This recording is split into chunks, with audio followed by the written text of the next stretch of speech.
Bonjour les boosters. Aujourd'hui, nous allons parler de la description des vidéos YouTube. Alors, vous pouvez sans doute vous dire à quoi ça sert de remplir une description, vu que quand on vient sur YouTube, c'est pour regarder des vidéos et pas pour lire des articles. Mais en fait, c'est pas une super réflexion. La description, c'est extrêmement important, surtout sur deux points. La première, c'est ce qui va aider grandement le référencement de votre vidéo, à la fois sur YouTube et sur Google, mais ça va également servir à créer de l'interactivité avec votre communauté. C'est donc très important de compléter votre description et surtout de la compléter correctement. Et c'est justement ce que nous allons voir dans cette vidéo. Mais avant de poursuivre, je vais vous inviter à vous abonner à la vidéo si ce n'est pas déjà fait et activer la petite cloche pour être notifié lorsque je vais publier de nouvelles vidéos. Et enfin, je vous invite également à rester jusqu'à la fin de la vidéo où je vais vous partager une petite astuce qui vous permettra d'élargir votre audience sur YouTube. Alors, la description de la vidéo, comme je le disais, ça va aider grandement à référencer votre vidéo sur YouTube et également sur Google. Et je vais vous expliquer pourquoi. Alors, votre vidéo, quand Google ou YouTube arrive sur la page de votre vidéo, voici ce que lui voit. Donc, comme vous voyez, c'est vide, c'est blanc, c'est rien du tout. En gros, YouTube ne comprend absolument pas ce qu'il y a dans votre vidéo. Pour lui, c'est le néant absolu. Donc, pour l'aider à comprendre votre vidéo, c'est là qu'on va ajouter du contenu. Le contenu que vous allez ajouter va donc servir à YouTube pour qu'il puisse catégoriser votre vidéo. En fonction de tous les mots-clés que vous allez mettre dans votre description, YouTube va pouvoir dire, OK, votre vidéo va parler de ci, va parler de ça, etc. De ce fait, quand un utilisateur va faire une recherche sur YouTube, qu'on va taper des mots-clés, lui, ce qu'il va faire, c'est qu'il va regarder dans sa base de données toutes les vidéos qui ont entré les mêmes mots-clés de recherche dans sa vidéo. Ainsi, si l'utilisateur tape une requête A et que vous avez cette requête A dans votre description, YouTube va se dire, comme vous avez ce mot-clé dans votre description, vous devez certainement traiter de ce sujet, donc il va suggérer votre vidéo à l'utilisateur.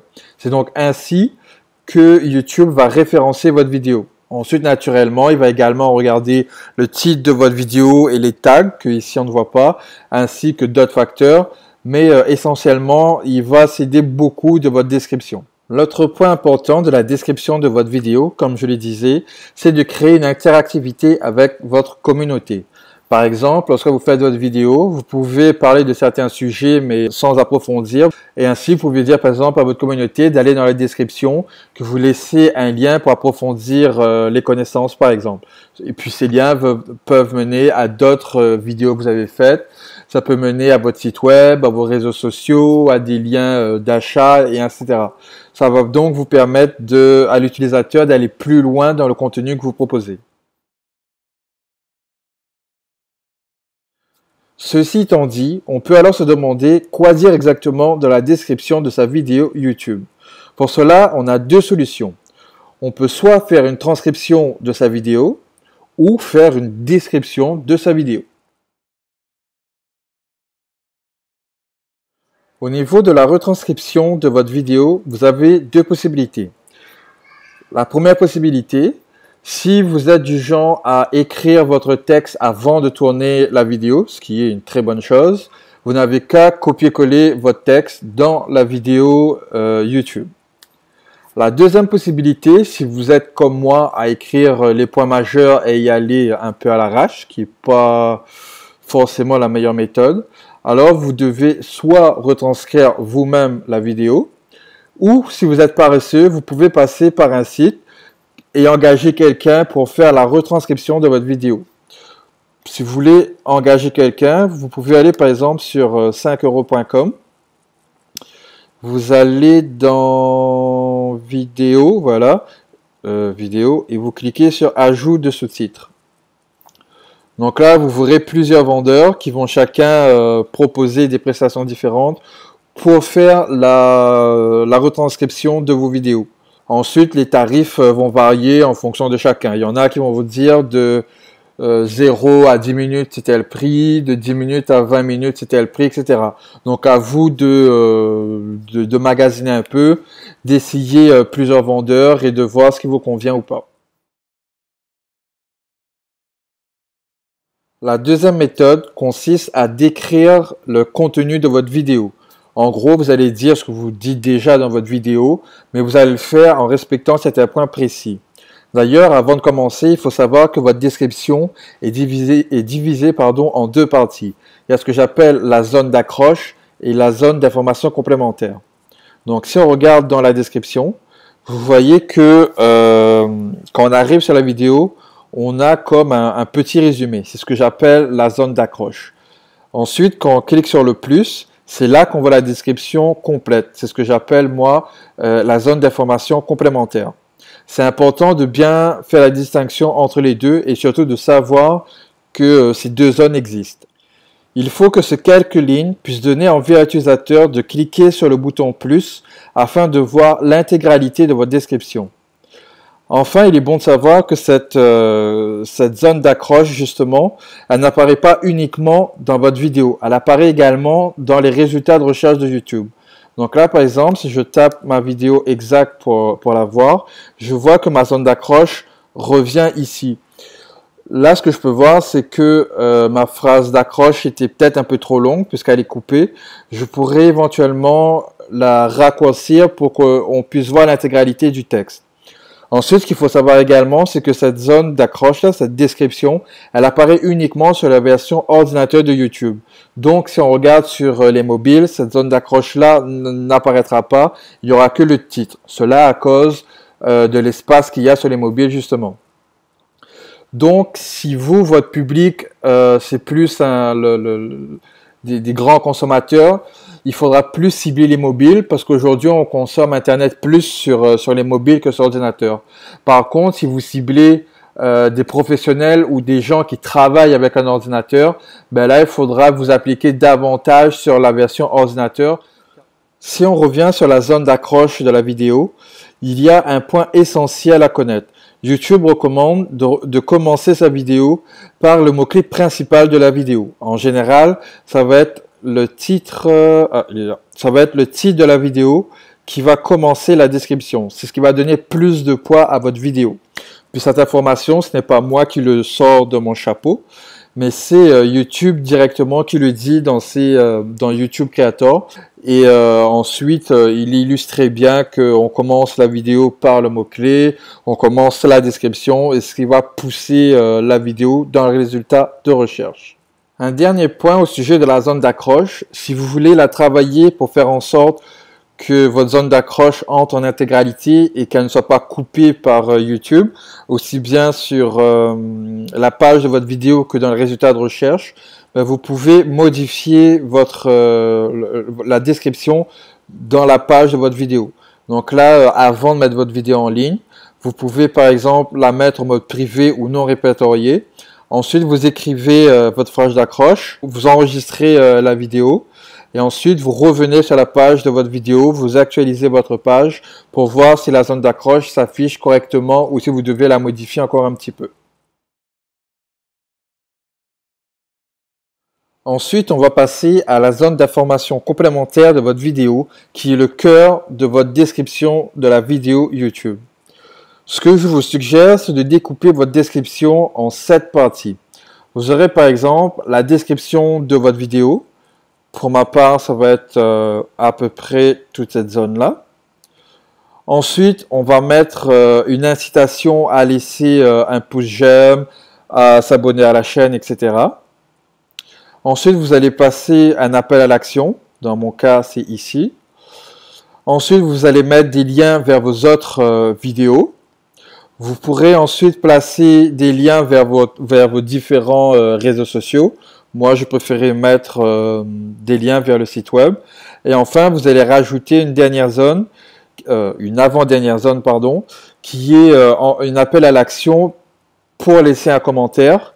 Et enfin, vous allez terminer votre vidéo en laissant des hashtags. Puis plus tard, je vais vous expliquer pourquoi moi, je n'ai pas mis la zone pour laisser des commentaires.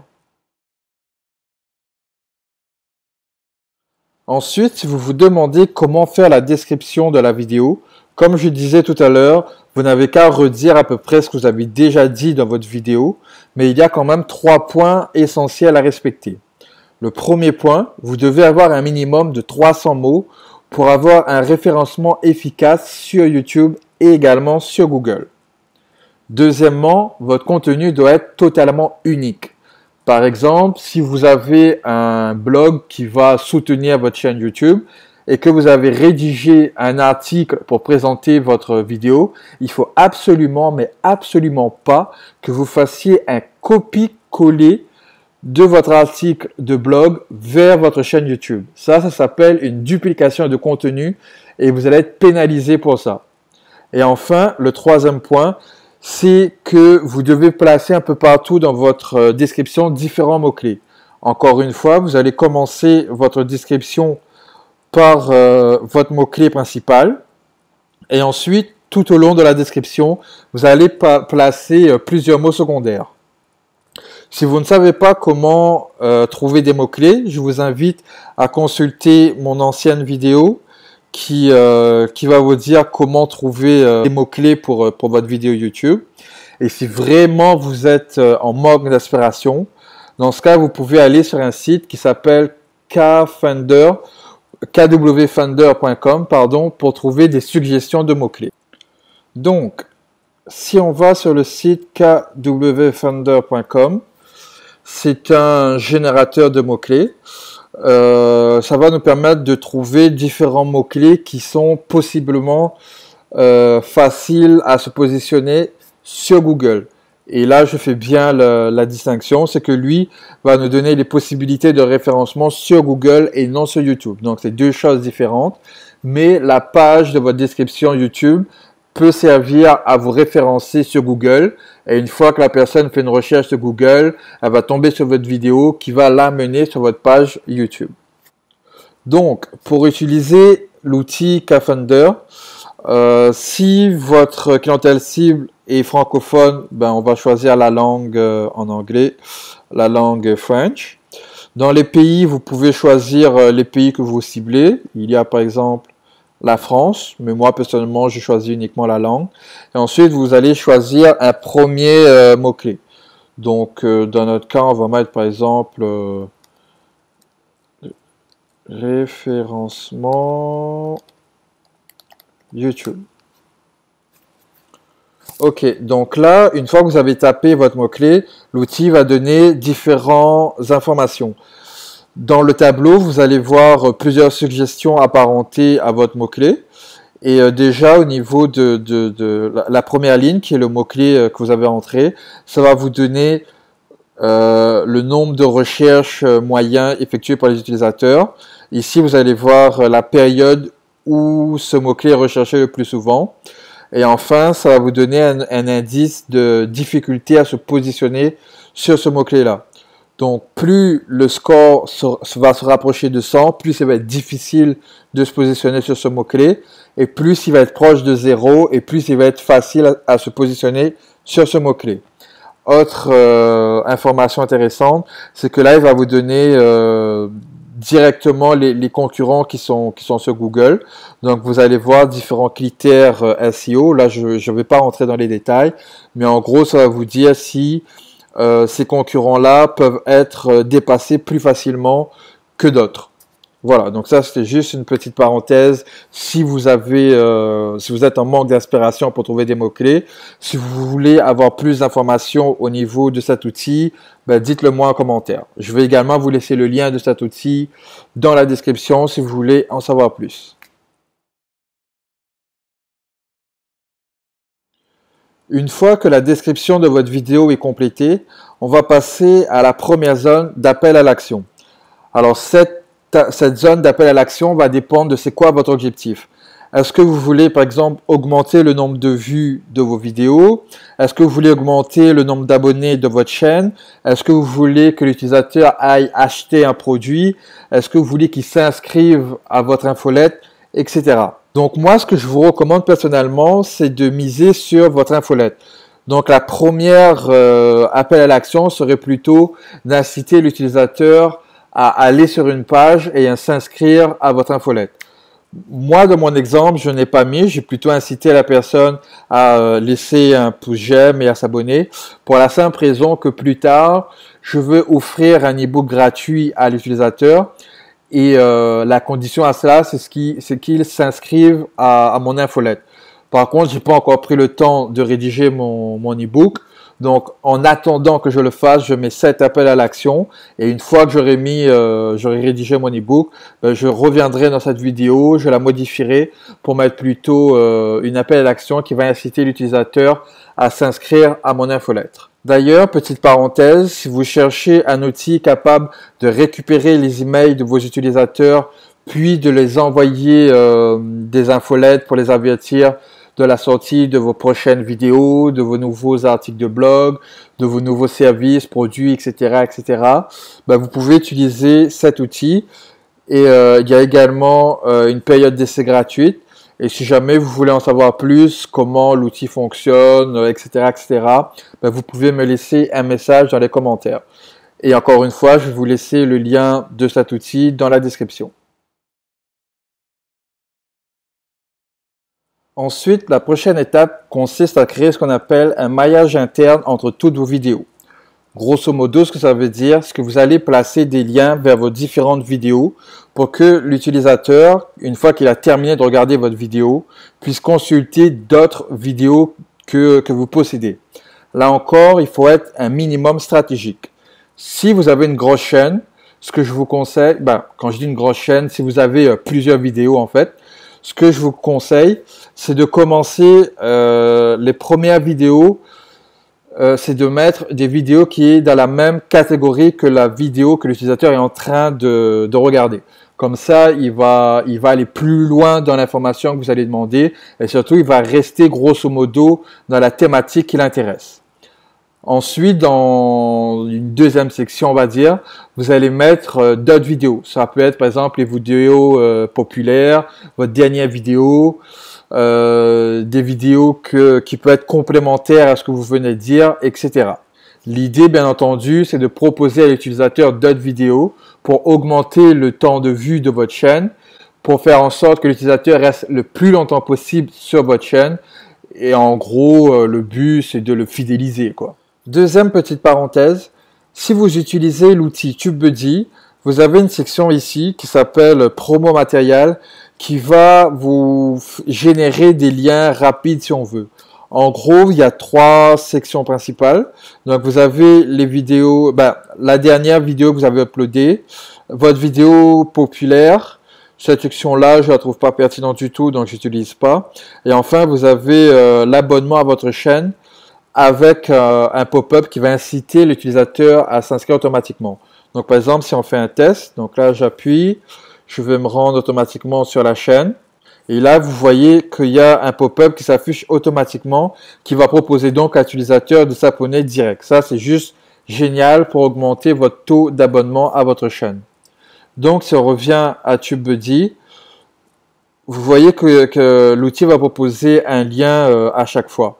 Donc, par exemple, dans votre description, si vous proposez à l'utilisateur de voir la dernière vidéo que vous avez uploadée ou la vidéo la plus populaire sur votre chaîne, vous n'avez pas besoin d'aller modifier ce lien sur toutes vos vidéos à chaque fois. Vous mettez uniquement les liens fournis par TubeBuddy et ensuite l'outil va s'occuper de faire les redirections lui-même. Vous n'avez plus besoin de vous en occuper, c'est donc un gain de temps incroyable. Dans cette section, normalement, on place des liens vers les différents réseaux sociaux comme Facebook, Twitter, Pinterest, Instagram, etc. Par contre, moi, je préfère mettre le lien qui va directement vers mon site web. Et cela pour 2 raisons. La première, c'est que l'objectif principal, c'est d'acquérir l'email de l'utilisateur. Et si votre site internet est bien fait, dès que l'utilisateur arrive sur votre site internet, il y a tout de suite plusieurs mécanismes pour pouvoir récupérer cet email. Alors que si vous l'envoyez sur les réseaux sociaux, c'est le réseau social qui va récupérer l'email et vous pourrez pas le récupérer. Donc pour cette raison, je préfère envoyer l'utilisateur directement sur mon site internet. Si par hasard vous n'avez pas de site internet, ben, vous pouvez utiliser un autorépondeur pour récupérer les emails. Et si vous n'en avez pas, je peux vous suggérer Aweber. Et si vous voulez savoir comment on procède pour récupérer les emails, ben, encore une fois, laissez-moi la question dans les commentaires. Ici, normalement, il faudrait également rajouter une section d'appel à action qui pousse l'utilisateur à laisser un message dans la zone commentaire qu'on voit en dessous. Moi, je ne l'ai pas fait pour une raison toute simple, c'est que pour la description des vidéos, YouTube nous limite un certain nombre de caractères. De mémoire, il me semble que c'est 5000 caractères ou quelque chose comme ça. Et dans mon cas, si j'ai ajouté cette section ici, ben, le nombre limite de caractères dépassait la limite autorisée par YouTube. Donc pour cette raison, je ne l'ai pas mis ici. Et si jamais ça vous arrive également, une chose que vous pouvez faire, c'est le mettre tout simplement dans les commentaires en mode épinglé en fait. C'est-à-dire que le commentaire sera affiché toujours en premier. C'est la première chose que les utilisateurs vont voir. Pour le faire, il suffit, normalement ici vous avez comme un petit bouton, vous allez appuyer dessus, il y a un menu déroulant qui va apparaître et vous allez cliquer tout simplement sur épingler. Et donc ensuite il y a cette icône là qui va s'afficher, ainsi que cette phrase là pour dire que ce commentaire va être toujours affiché en première position.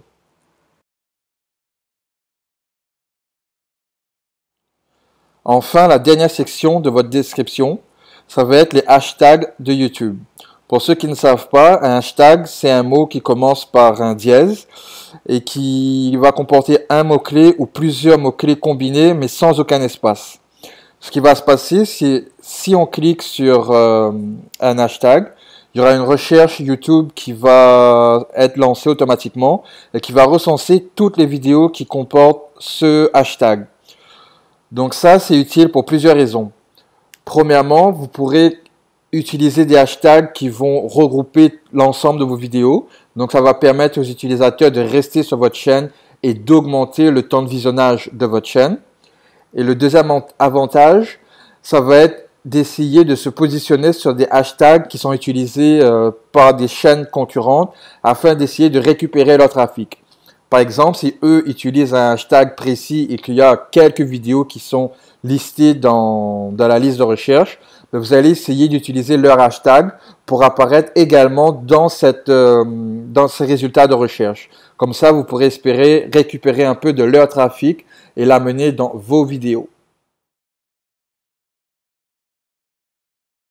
Si on revient à la recherche par hashtag qu'on a effectuée tout à l'heure, comme je le disais d'ailleurs, on voit que cette page va référencer uniquement mes vidéos à moi, car je suis le seul qui a utilisé cet hashtag précis sur toutes mes vidéos. Donc ça, c'est une façon simple de garder l'utilisateur uniquement sur votre chaîne pour pas qu'il aille ailleurs. Pour choisir vos hashtags, ce que je vous propose, c'est de commencer par choisir 3 hashtags qui vont être spécifiques à votre chaîne. Donc pour cela, le premier hashtag, ça va être par exemple le nom de votre chaîne YouTube, qui en théorie devrait être assez unique. Comme ça, quand l'utilisateur va cliquer dessus, il n'y aura que les vidéos de votre chaîne et aucune autre. Un deuxième, ça va être un hashtag qui va catégoriser la vidéo. Donc vous allez mettre plusieurs vidéos dans une seule catégorie, dans une playlist par exemple. Et ce hashtag va lister toutes les vidéos de la même catégorie. Et enfin, un dernier hashtag, ça va être pour donner des vidéos complémentaires à la vidéo que l'utilisateur est en train de regarder, mais pas forcément dans la même catégorie. Par ailleurs, les 3 premiers hashtags sont très importants car quand l'utilisateur va arriver sur votre vidéo, YouTube va marquer en haut les trois premiers hashtags que vous aurez rentrés. Donc, c'est les 3 premiers hashtags que l'utilisateur va voir en premier. C'est donc important de bien choisir vos 3 premiers hashtags. Pour choisir les autres hashtags, ça va être assez simple. Déjà, comme je le disais tout à l'heure, l'objectif des prochains hashtags, ça va être d'essayer d'acquérir du trafic en provenance des autres vidéos YouTube. Donc pour cela, vous allez faire une recherche sur YouTube et vous allez essayer de rechercher des vidéos complémentaires à la vôtre ou assez similaires. Ensuite, vous allez regarder chacune des vidéos un par un et vous allez voir si le YouTuber a laissé des hashtags. Si oui, vous allez cliquer dessus, vous allez voir c'est quoi la liste des vidéos qui apparaît. S'il n'y a aucun résultat, ben vous allez ajouter ce mot-clé dans vos hashtags de votre vidéo. Comme ça, vous allez pouvoir acquérir le trafic en provenance de cette vidéo-là. S'il y a quelques vidéos, ben, vous allez faire exactement pareil. Et si vous voyez qu'il y a trop de vidéos, ben là, vous allez analyser un peu pour voir est-ce que c'est possible pour vous de vous afficher dans ces résultats ou est-ce qu'il y a trop de compétition. Si c'est le cas, ben, vous allez tout simplement oublier ce hashtag et chercher un nouveau. Enfin, la règle à savoir absolument sur les hashtags, c'est que vous avez le droit d'utiliser un maximum de 15 hashtags par vidéo. Si vous en utilisez plus, YouTube va tout simplement ignorer l'ensemble de vos hashtags. Il est donc impératif que vous n'utilisez absolument pas plus que 15 hashtags par vidéo. Voilà pour l'ensemble des astuces que je vous suggère d'appliquer pour bien rédiger la description de votre vidéo YouTube. Comme vous pouvez le voir, il y a quand même pas mal d'astuces, donc on va essayer de résumer tout ça, histoire de bien garder tout ça au frais dans notre tête. Donc la première astuce, c'est de commencer la description en remettant exactement le titre de votre vidéo. Ensuite, c'était de bien travailler la phrase d'accroche de votre description. Donc pour cela, vous allez faire une courte description de 2 ou 3 lignes maximum. À savoir que cette description s'affiche en premier quand on arrive sur votre vidéo, mais également dans les résultats de recherche. Ensuite, il va falloir rédiger la longue description. À ne pas oublier de mettre vos différents mots-clés. Il faut que votre description soit véritablement unique. Et il faut que vous ayez un minimum de 300 mots. Ensuite, une fois que la description est faite, on va passer à l'appel à l'action. Donc, vous allez prioriser l'inscription à votre infolette. Donc, pour cela, vous allez passer par un autorépondeur. Si vous n'en avez pas, vous pouvez utiliser un qui s'appelle Aweber, par exemple. Et pour pousser les gens à s'inscrire, vous pouvez offrir un cadeau gratuit, comme par exemple l'inscription pour recevoir un e-book, des conseils ou autre chose. Ensuite, vous allez placer des liens vers vos différentes vidéos sur YouTube. Si vous en avez pas beaucoup, ben, vous allez mettre tout simplement vos dernières vidéos. Si vous en avez un peu plus, vous allez essayer de mettre des vidéos dans la même catégorie, histoire que l'utilisateur reste dans la même thématique et ne soit pas perdu à aller découvrir des vidéos qui au final l'intéressent pas. Quand ça c'est fait, vous allez ajouter des liens vers votre site web, toujours dans le but d'essayer d'acquérir le courriel de l'utilisateur. Enfin, vous allez ajouter un appel à l'action pour laisser un message dans les commentaires.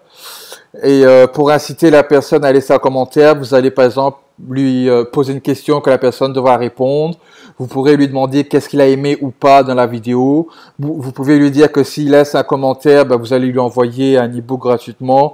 Il faut trouver quelque chose pour inciter la personne à laisser un commentaire. Enfin, la dernière section, ça va être les hashtags, où là, la première partie, ça va être des hashtags qui va faire en sorte de garder l'utilisateur sur votre chaîne encore plus longtemps, donc pour augmenter les vues de votre chaîne.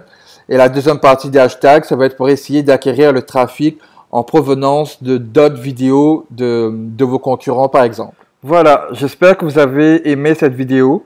Si c'est le cas, n'hésitez pas à me laisser un pouce bleu pour m'encourager à continuer. Si ce n'est pas le cas, indiquez-le avec un pouce vers le bas. Mais surtout, dites-moi dans les commentaires pourquoi vous n'avez pas aimé, histoire que je puisse m'améliorer et faire en sorte que les prochaines vidéos soient vraiment mieux. Merci beaucoup et à très bientôt les boosters. Alors, pour le petit bonus de fin de cette vidéo, on va voir comment vous pouvez élargir votre audience en utilisant les descriptions YouTube. Pour cela, vous allez modifier une vidéo et vous allez cliquer sur traduction. Donc, en gros, pour faire simple, YouTube propose à présent la possibilité de traduire notre vidéo dans une autre langue. Donc, si vous faites votre vidéo en français, vous pouvez très bien la traduire en anglais pour capter un public anglophone et donc d'avoir potentiellement beaucoup plus de visites sur vos vidéos. Pour cela, vous allez sélectionner la langue originale de votre vidéo. Donc, dans mon cas, ça va être le français, définir la langue. Et ensuite, vous allez sélectionner la langue dans laquelle vous allez traduire le contenu. Donc, pour l'exemple, on va choisir anglais. Tac. Donc là, ensuite, il ne vous reste plus qu'à traduire le titre et la description.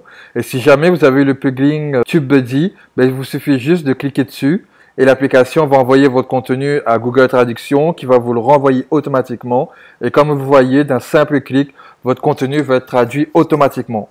Alors bien sûr, c'est du Google Traduction, donc c'est vraiment pas parfait.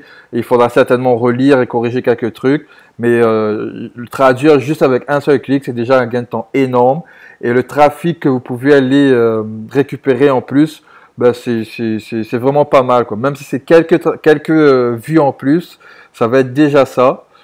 Et voilà, ça va vous aider à élargir votre audience et à augmenter les vues de votre vidéo. Ciao!